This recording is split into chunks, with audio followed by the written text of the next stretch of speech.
we're at a very fascinating time in terms of where the winners and losers are going to be, particularly with business models. I was listening to your interview with Dan Ives, and he was talking about the internet, whether this is 1995 or 1996. I think it's more like 1992. And the reason I say that is AI is so much larger than the internet. AI will touch every single piece of human interaction with almost any device or any piece of software or hardware. Will it prove to be that there's been overinvestment in certain areas? Almost certainly. I would say at some point, yes. Are we there now? I don't know. I mean, if you can talk about, there's a valuation bubble, which I'm not going to comment on, and then there is an overinvestment bubble. I don't think we're overinvested at the moment when you look at large language models, but I do think large language models at some point in time top out in terms of their efficiency relative to the amount of capital required, and more efficient or different models will be invented. One of the things that I'm very passionate about, as anybody has to be who's leading a tech company, is there are no sacred cows. You have to look all the time at where's the market going, where can I provide value, and ultimately where do I need to take the company in terms of different directions. So we look at things like that constantly. So do I know the answer of what the model looks like in the future? No. Do I have a very good sense that ARM is going to be at the heart of it? 100%. Welcome to the Master Investor Podcast with me, Wilfred Frost, where we celebrate and learn from the success of the greatest investors, business leaders, and politicians in the world, giving you, our listeners, an edge. The Master Investor Podcast is sponsored by BMY Investments, LSEG, and Interactive Brokers. Please do remember the views expressed in this podcast are for general information purposes only. Nothing in the podcast constitutes a financial promotion, investment advice, or a personal recommendation. More on that in the show notes. My guest today, Rene Haas, is the CEO of perhaps the most important company in the UK, ARM Holdings. He's been CEO since February 2022 and at ARM since 2013. Before that, he spent 7 years at Nvidia and started his career back at Texas Instruments in 1994 and has spent essentially his entire career in semiconductors. He's also on the boards of AstraZeneca and SoftBank. Rene, welcome to the Master Investor Podcast. Thank you. Happy to be here. In 1994, you gave me 10 years of extra shelf life. Oh, did I? 1984. 1984. Yes, there we go. I got 10 years younger, but thank you. Do you prefer to be younger or have more experience in this framing of it? That's a good. This morning, I'll take the more experience. Okay, perfect. Sorry for that. I got that wrong. Anyway, the key part, or the most important part of that, is being CEO of ARM since February 2022. And I said in the intro, the most important company in the UK. I don't think it's talked enough about in this country.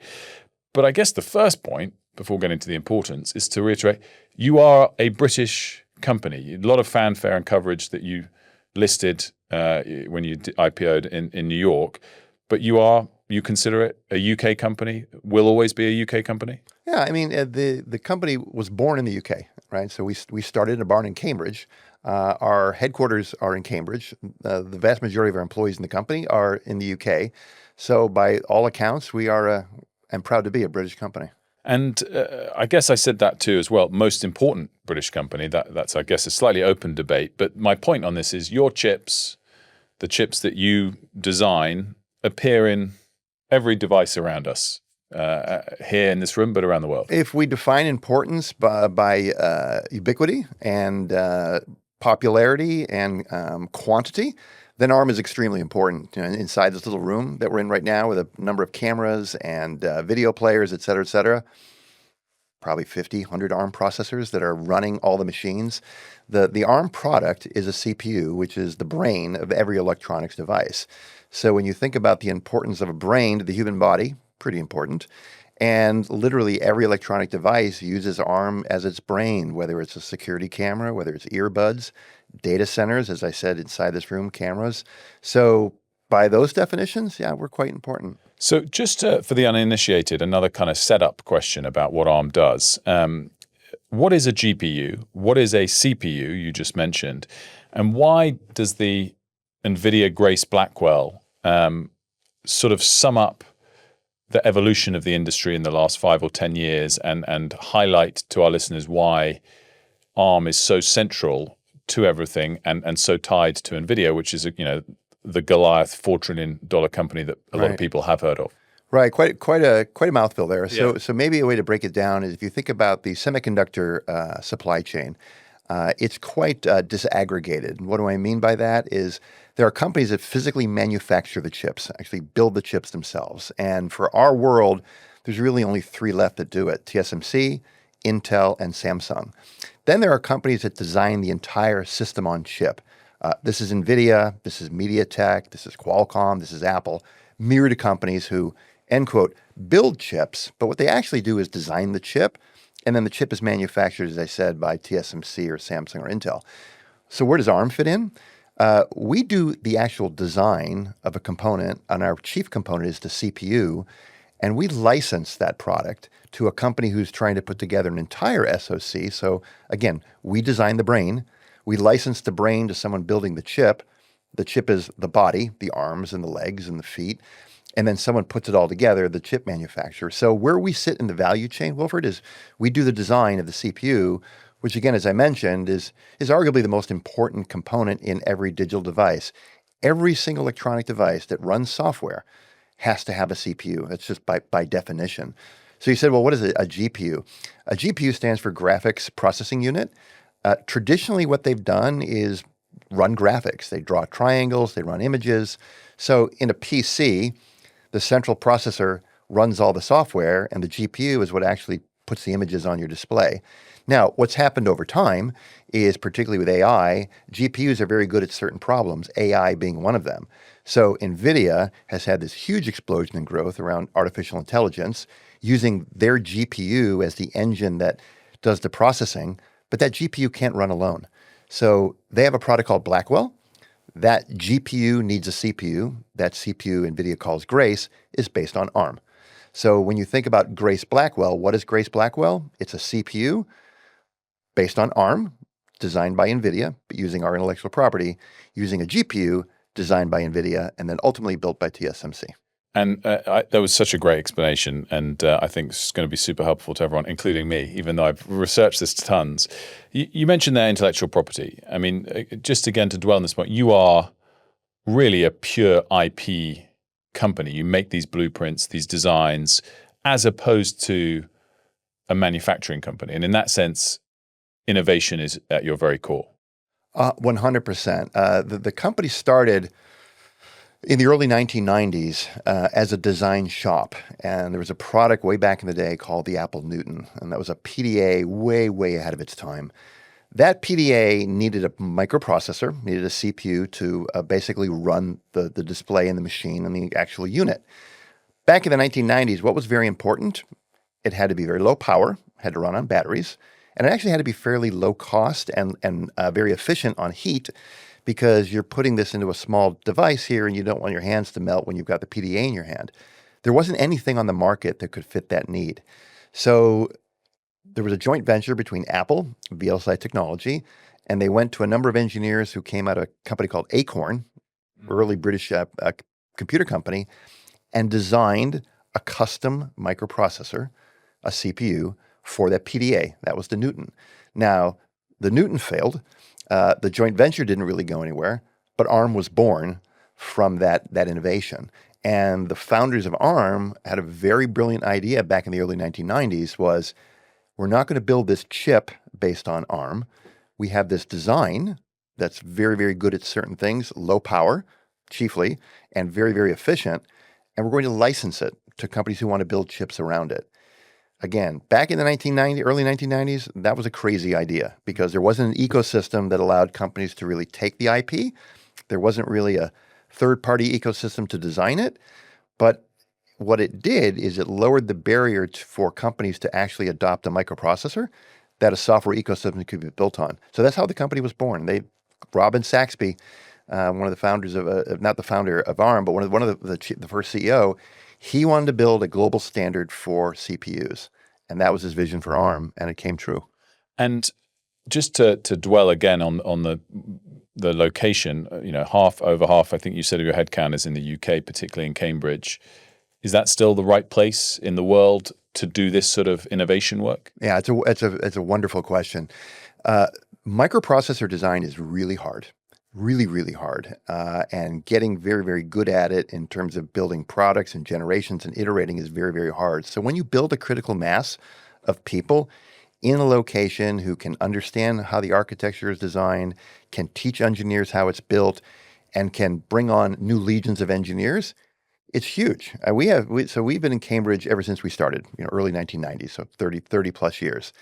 There's a number of engineers. I think finally the last founders have retired, but there's a number of folks, Wilfred, who are there, have been there 25 years, 28 years. My chief architect, I think he's been there 28 years. Our head of engineering, 25, 26 years. It's hard to replace that critical mass. I mean, to pick that up and say, okay, we're going to move it to North Africa because the talent's cheaper there it's nonsensical, just in terms of attracting people and critical mass in terms of just getting the projects done. And what about young talent hiring up in the UK? We hire a lot of people. We have a graduate program, a few hundred a year, 200 to 300 a year that are hired in here. Cambridge, Oxford, Imperial College. So it's a big effort for us. At the same time, I've heard you speak, since coming in 2022, about lacking some of the American hunger or mindset when it comes to scaling the company. Talk to me a bit about that and what you kind of observed and how you're trying to marry all of that. Obviously, your own background, having spent a huge part of your time in Silicon Valley. Yeah, no, I think I've heard you on one of your podcasts talk about this since you lived in the States for a while. It's kind of why I launched the podcast. Yeah, so my career, early part of my career was with larger companies, but I always had an itch to do startups. Mm-hmm. So moved to Silicon Valley in the middle 1990s and did startups when I got there, and then joined Nvidia, which is a big startup, founder-led company, et cetera, et cetera. So I was, my training and development and my DNA sort of morphed working with startup companies. I found that A, fit my nature well, the risk-taking, the entrepreneurship, trying something new. So when I joined ARM in 2013, wonderful company, and obviously was a startup at one point in time, what I was struck by was a bit of, we would go into meetings and we would talk about new projects, and the first 6 or 7 things we would talk about are all the things that could go wrong.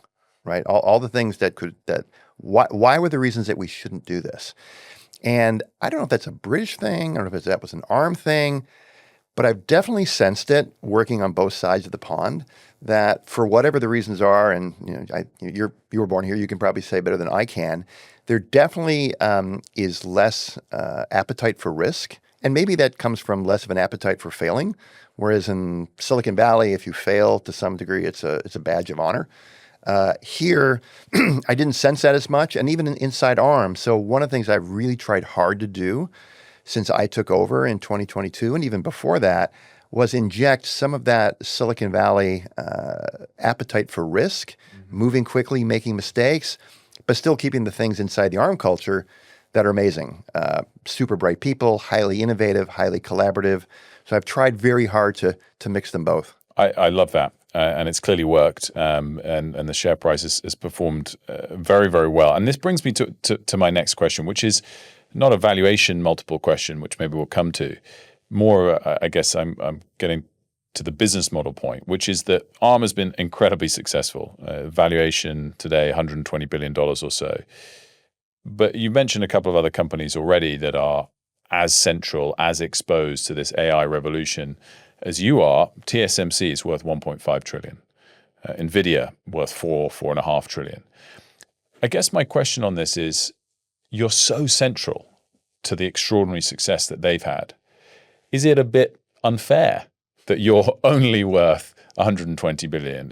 What is that? Is that a business model question, or is it perhaps? But it's all relative.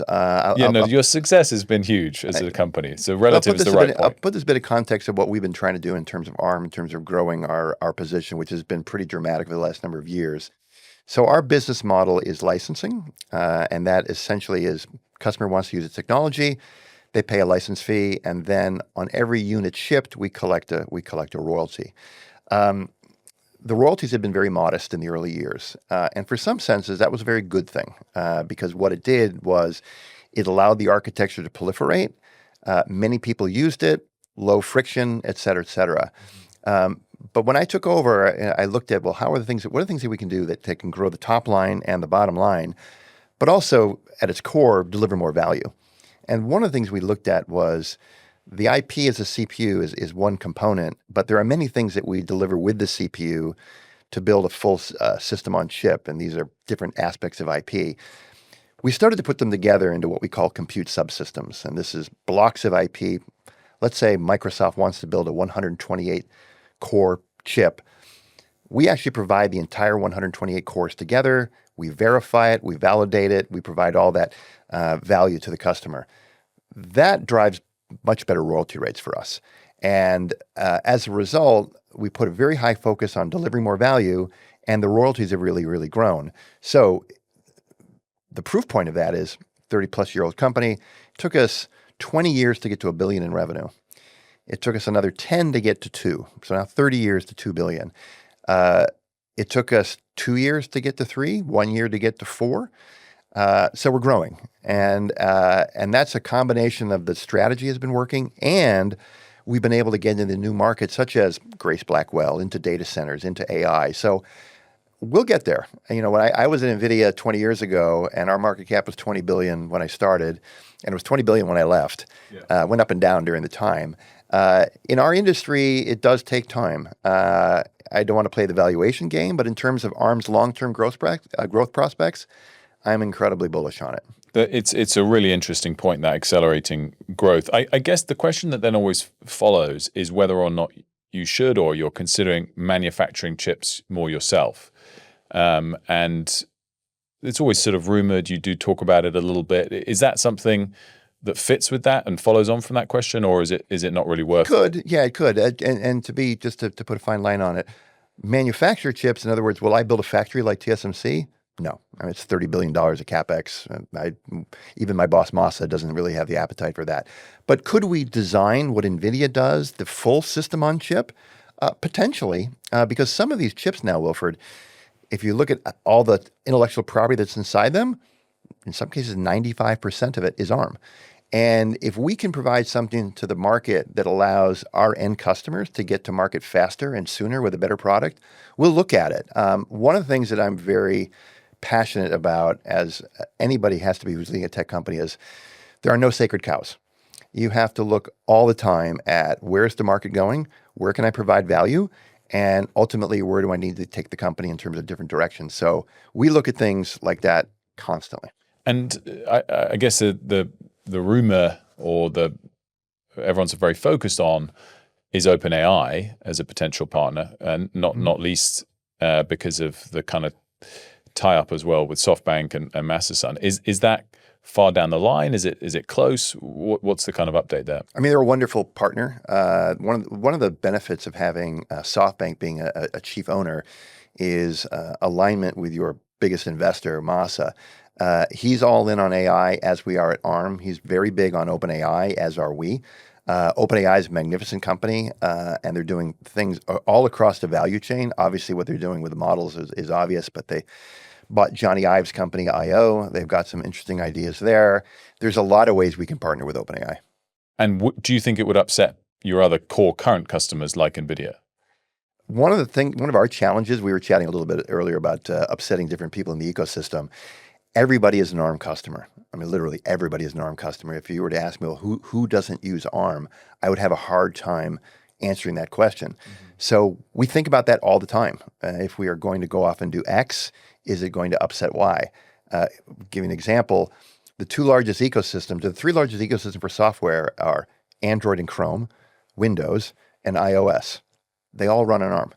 So I have to think about, what am I doing that upsets the Apple ecosystem versus the Microsoft ecosystem versus the Google ecosystem? So it's something we think about all the time. Mm-hmm.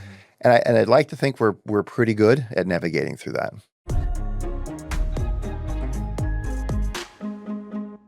This podcast is sponsored by Interactive Brokers.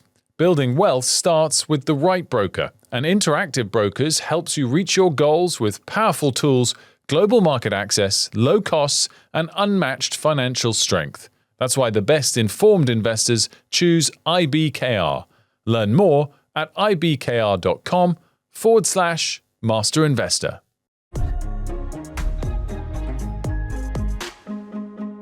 You mentioned there these companies that you work with. all the greatest tech companies in the world. I just wanted to reflect on who you think are some of the great tech leaders at the moment. I kind of two different sort of styles in terms of operationally, but in terms of innovation. I mean, first, who is the greatest innovator, do you think, alive today? Oh boy, I am going to make sure I don't insult anyone. I have a predisposition, of course, for the work that Jensen has done at Nvidia. I think anyone who is still running a public company 30 plus years after with the level of energy and intensity and tenacity that he has is remarkable. And Nvidia, as we mentioned, they were not an overnight success. Gaming company for many, many years. A lot of criticism for all the investments they were making in artificial intelligence and CUDA before it bore out. So, Jensen would be on the list. But I think about the semiconductor ecosystem. I think Hock Tan is brilliant. I think Lisa Su is brilliant. When I think about those large ecosystem players, each in their own way, I think what Satya Nadella has done at Microsoft is utterly remarkable. A company that didn't look like they could get out of their own way, and he was an inside guy. And I know Satya well, and I have the deepest respect for him. What he's done has just been amazing. I feel like I'm giving accolades to everyone, but I think what Sundar has done at Google is also amazing. A couple years ago, people maybe 18 months ago sort of left Google for dead in the AI race and felt like, it's game over. It's all going to be around ChatGPT and the work that they've done with Gemini, with DeepMind and Demis. So one of the things that's wonderful about technology is it's never dull. There's always someone to look out for. You were very skillful there on not upsetting any of your customers. I get the next part on who's a great operational leader. I mean, I was wondering whether you'd say Tim Cook and Apple are just another great quarter of earnings again last night.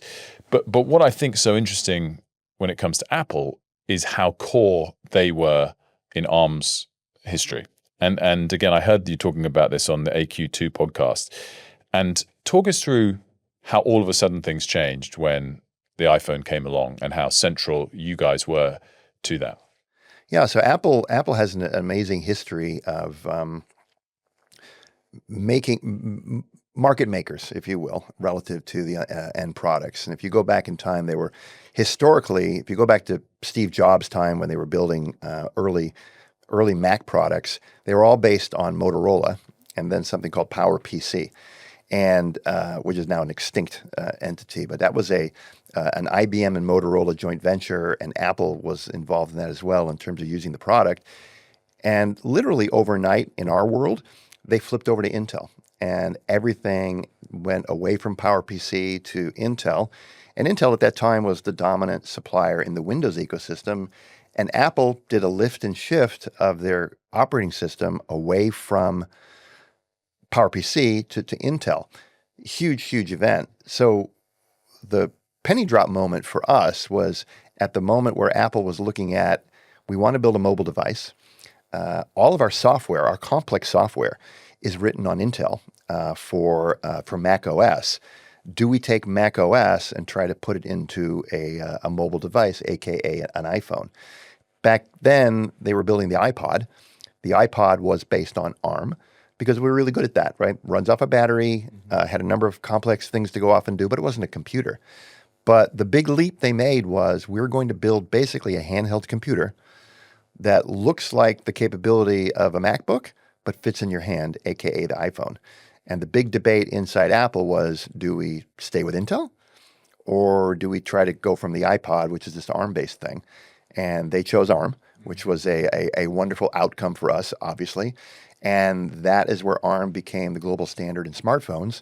Android with Andy Rubin quickly followed. And next thing you know, in 2008, 2009, every smartphone on the planet, I'll be careful with the word every, is now based on the ARM architecture. It's so fascinating. And what I love about hearing that and got me thinking is you're ahead of the game on knowing what the next transformational product is that's about to coming out. I mean, as you said, smartphones transformed everyone's lives. I'm sure the work that went into it wasn't overnight. So you must have a 2-year lead time on what's about to come. And I'm sure you can't tell me what's about to come. But I guess it comes back to why you're so bullish on AI generally, because you must know in a year or 2 years or 3 years the next big thing that's coming. Yeah, I don't know if we know, but we have good instincts. And by that I mean AI at the end of the day is a workload. It's a computer workload. And today, that computer workload almost exclusively runs in data centers. And you're training these large models, which takes a lot of compute. And you're also then running inference. In other words, we're basically now running the output of those training models. And today, that's all done inside the data center. And traditionally, and that's a loose word here because we're so new inside this, that's been a really 100% GPU bound problem. Yes, you need the CPUs. The CPUs work in conjunction with the GPUs, but people have looked at it and says, A, that's a GPU problem, and B, that's a data center only. That's not where it's going to go on a couple of different reasons. So let's just talk about the data center. As you start moving to more and more agentic AI, and these inferences are running agents, and these agents are working with other agents, those are much more CPU-bound problems. And those are CPUs talking to CPUs, launching the agents together. So I think what you're going to start to see in the data center, and we've seen it already on the Vera Rubin platform that was announced by Nvidia, where the number of CPUs from platform to platform have gone up almost 6x. So back to the CPU relevance. So when we look at the trajectory of the CPU in the data center, we have a very, very good sense that's just going to continue to increase. Now, then you think, well, is AI only going to run in the data center? Well, of course not. And history has shown us time and time again is that ultimately workloads move to local devices. Local devices meaning the mobile phone, the PC, wearables, glasses, watches, something that's not invented yet. And what we have a very good sense is that they're going to move to these low power devices, not away from the data center in totality, but you're going to run AI locally. ARM is there locally already. We have a huge opportunity to maximize the potential of running AI in these glasses or in these wearables or in these cameras using ARM. So when these models get smaller or they get parsed out in a certain way, we have a very good sense of that. So do I know the answer of what the model looks like in the future? No. Do I have a very good sense that ARM is going to be at the heart of it? 100%. And will you know the answer before the rest of us? Yes, even if you don't know the answer exactly at this moment. It brings me to my next question, though, which is obviously you're super bullish on the theme overall and very confident of ARM's exposure to it. But is it fair to say that there will be big losers in terms of the scale of investment that has gone in? Will it all have big returns? And I guess following that answer, one has to think particularly to data centers. If going forward, more of the compute will be done locally as opposed to centrally. We've gone from 10 megawatt data centers to 100 megawatt data centers to 1 gigawatt data centers. Are we going to 100 gigawatts? Are we going to a terawatt? That I cannot see, right? I think for a number of reasons, the cost of capital, the amount of land required, the sustainability issues, there's just a myriad of reasons why that scaling can't continue, which I think puts a lot of opportunity at different parts of the edge. On the flip side, we are still very, very early in terms of the capability of the models. And I think there could be some breakthroughs there. What do I mean by breakthrough of the models?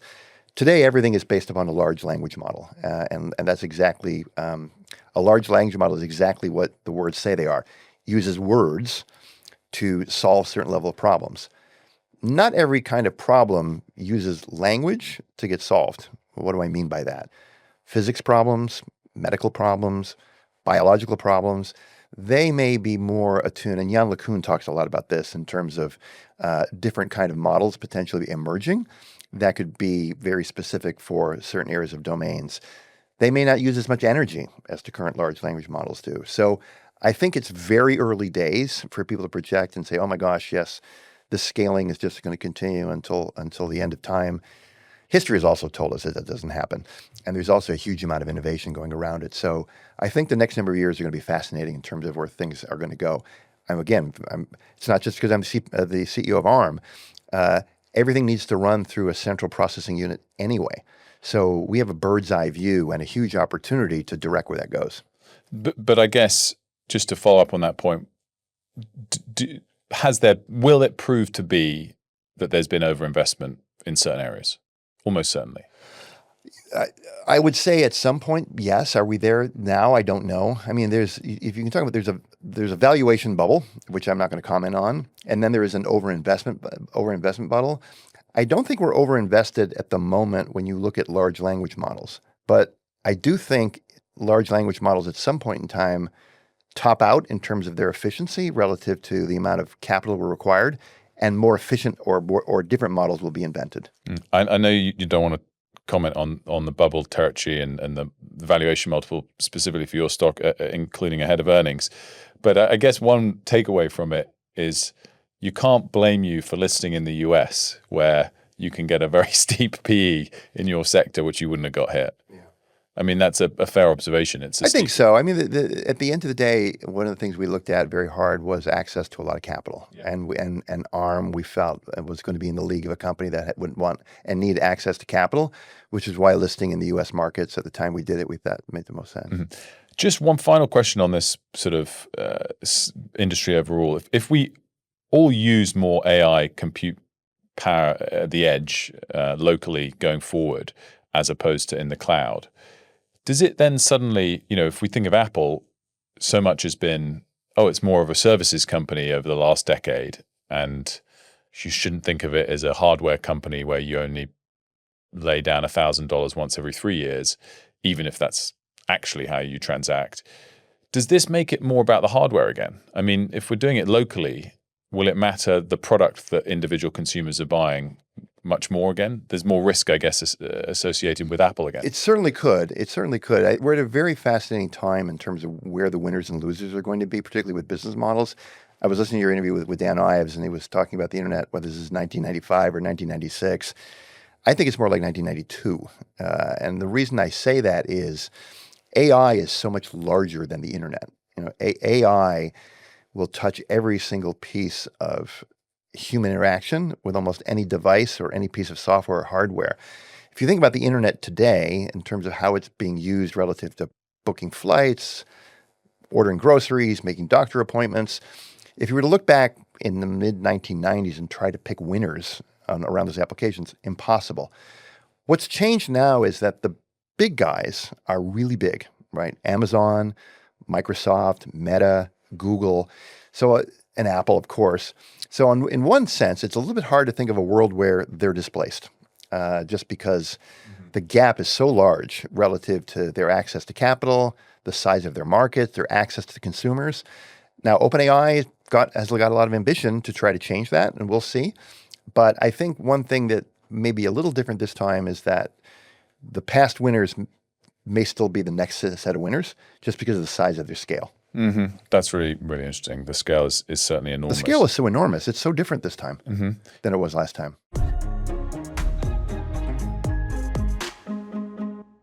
This episode of the Master Investor Podcast is brought to you by LSEG, the leading global financial markets, infrastructure, data, and analytics provider. To learn more about how LSEG connects businesses, investors, and markets worldwide, visit lseg.com.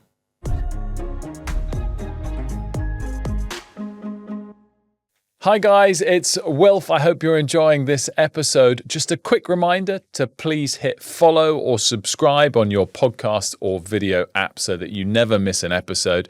And if you've got time, please do give us a 5-star rating and leave us a comment. It really helps other people find the podcast too. Now, back to the episode. That brings me on to the next topic of China, and obviously all those huge scale players you've just been touching on are US companies.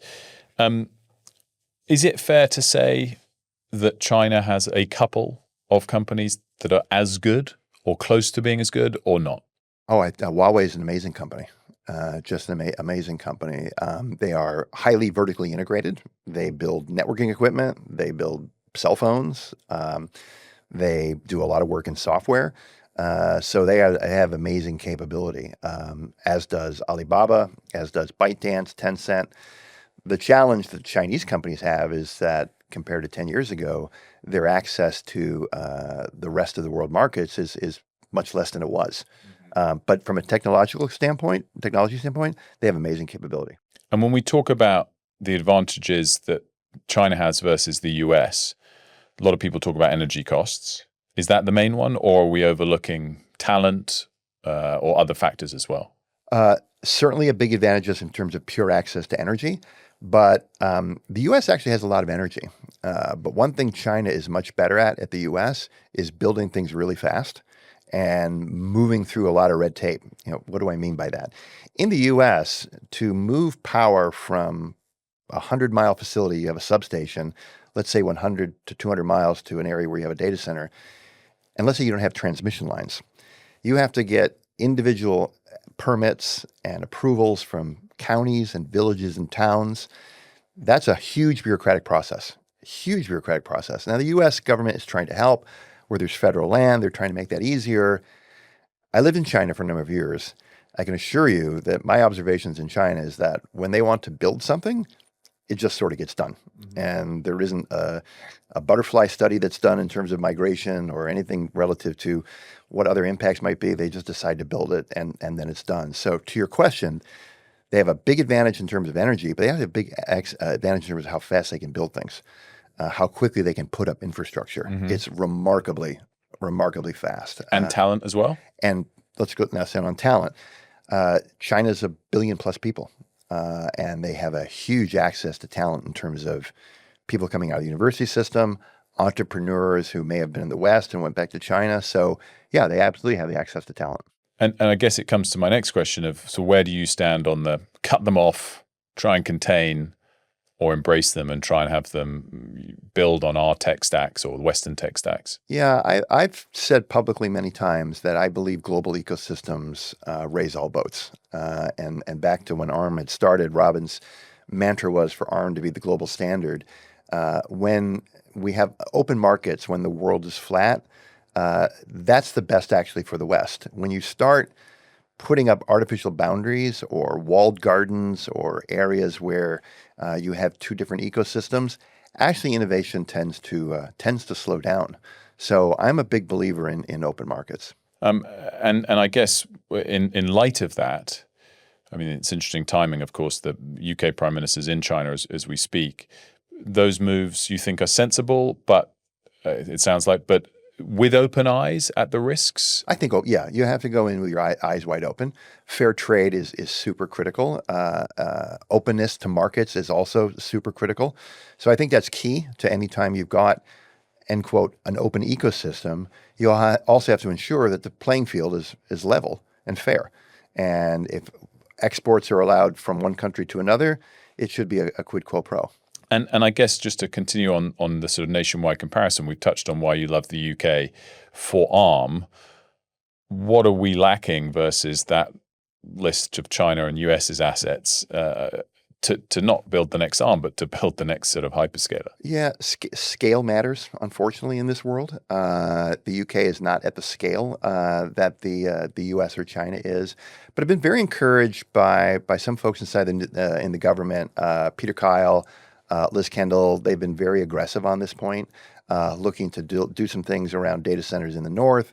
But I think also back to the risk appetite, I think if we could get more venture capital inside the UK and then access even to secondary capital, where people who want to start companies can do so in the UK and have their companies thrive in the UK, and obviously go public in the UK. I mean, that would be a home run on all levels. I met, and this is a bit of a sadder commentary, but I was at Imperial College about a year and a half ago and met with some young students, brilliant folks, came up to me afterwards and said, they've got an idea for a business plan, blah, blah, blah, and they wanted to move to Silicon Valley or move to Texas and such. And I was thinking, gosh, a shame. That's the kind of work they should actually be doing here because there's so many bright people here. Yeah, it's the scaling aspect has been a massive problem in recent years. You're one of the few companies that has stayed to cross a sort of huge market cap target.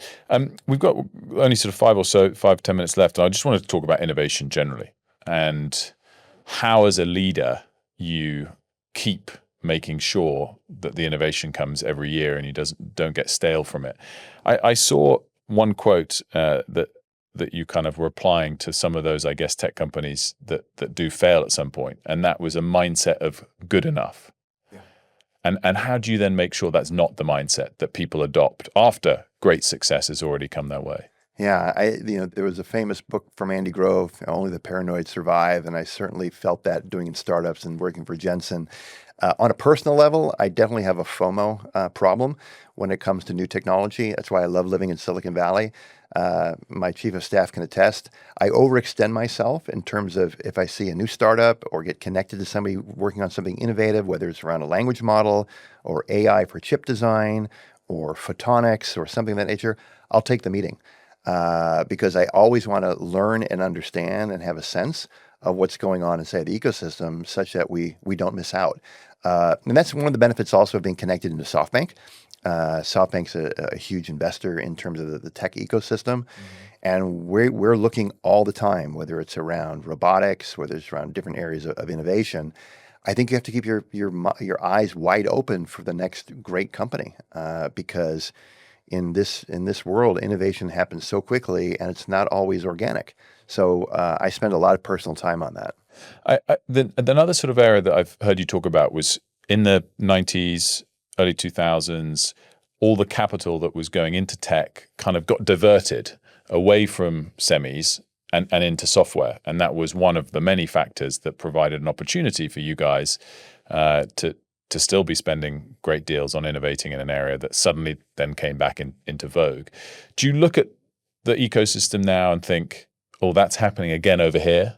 People aren't focusing enough on this little area over here, and therefore we're going to step into it. And how do you kind of, again, see ahead, see around the curve almost? Yeah, I think one of the areas that we are looking at, without giving away all of our secrets here, is that there was a time when semiconductor companies were not seen as a very interesting area to invest in. Why is that? A lot of capital required. It takes a lot of money to build a chip. It's a lot of investment until you actually ever see the light of day. Hundreds of millions of dollars when you look at mask fees, et cetera, et cetera. Now, that being said, there's a lot of things around the chip ecosystem, whether it's around materials, whether it's around different ways to innovate chips, whether it's around design chips, that I think are super interesting. And some of those areas are not getting as much attention as they should. But they could be the catalyst that says it's suddenly very, very efficient to build chips a certain way, in a certain methodology, in a very different way than they've been built before. And again, then in terms of the leadership kind of aspects you need to be across, how much do you also think about being a salesman for a very complicated product? It's not typical. I mean, Jensen's probably a great example where you can have a great innovative mind that can drive the innovation, but then also commercialize it. Yeah, I think the sales part is interesting, right? Because what is one of the key attributes of sales is communication and being clear to articulate either a value proposition or why the product's better than the competition, et cetera, et cetera.